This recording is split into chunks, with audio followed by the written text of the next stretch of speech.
Սարսափելի փաստ էր։ Կտրիչ Ներսիսյանը թալանել է Ղարաբաղի թեմը 44-օրյա պատերազմից հետո, ինչպես հայտնի է Ղարաբաղի թեմի առաջնորդ Պարքև Սրբազանը թռավ Ամերիկա։ Ղարաբաղցի Պարքև Սրբազանի եղբոր երկու տղաները չեն ծառայել հայոց բանակում։ Նրանցից Լևոն Մարտիրոսյանը Լևոն Քոչարյանի համակուրսեցին եւ ընկերն է։ Պարքևի եղբոր տունը Երևանի Բաղրամյան փողոցում է, ԱԺ շենքի ճիշտ դիմացը։ Չմոռանամ նշել, որ Պարքև Սրբազանի եղբոր ողջ ընտանիքը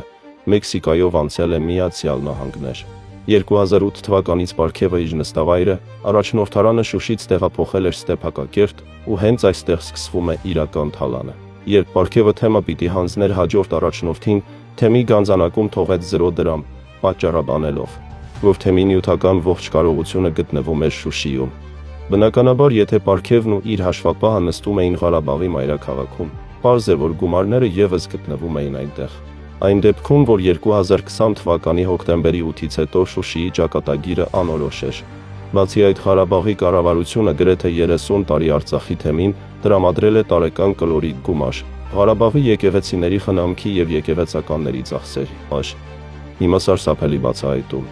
Արցախի թեմին Ղարաբաղի կառավարության կողմից տրված գումարի 10%-ը Կտրիչ Ներսիսյանը ամեն տարի գողացել է։ Կտրիչ Կիրճ Գրիգորիչ, այ Չաթլավտադիվանքի ու Գանձասարի փողեր գողացող, 20 տարի Ղարաբաղի բյուջեից փող գողացող։ Դու արժանանալու ես համազգային դատաստանի։ Պարքև Կտրիչ հանցավոր այս ֆինանսական գործարքները կազմակերպվել են Արցախի թեմի հաշվապահ ոմն Լյուդմիլա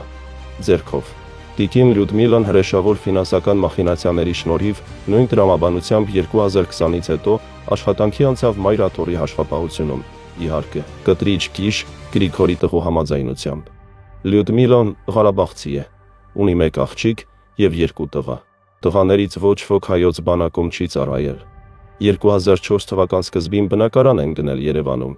Հիմա հաղորդում հանցագործության մասին։ Տիկին Լյուդմիլայի մեծ տղան ընդամենը 1 ամիս սովորել է Էջմիածնի ճեմարանում, բայց ամեն տարի Կտրիչ Պարքև կլանի կողմից 26 ձև թուղթ է ստացել, որով որպես ճեմարանի ուսանող ազատվել է բանակային ծառայությունից։ Ինչպես 2021-ի ընտրություններին, այնպես էլ հիմա տիկին Լյուդմիլայի Ղարաբաղից թռած ընտանիքը Քոչարյանի հավատարիմ հետևորդներ են։ Սիրելիներ, այսօր ձեզ բերել եմ այսպիսի դաժան պատմություն, որը կլինի շարունակելի։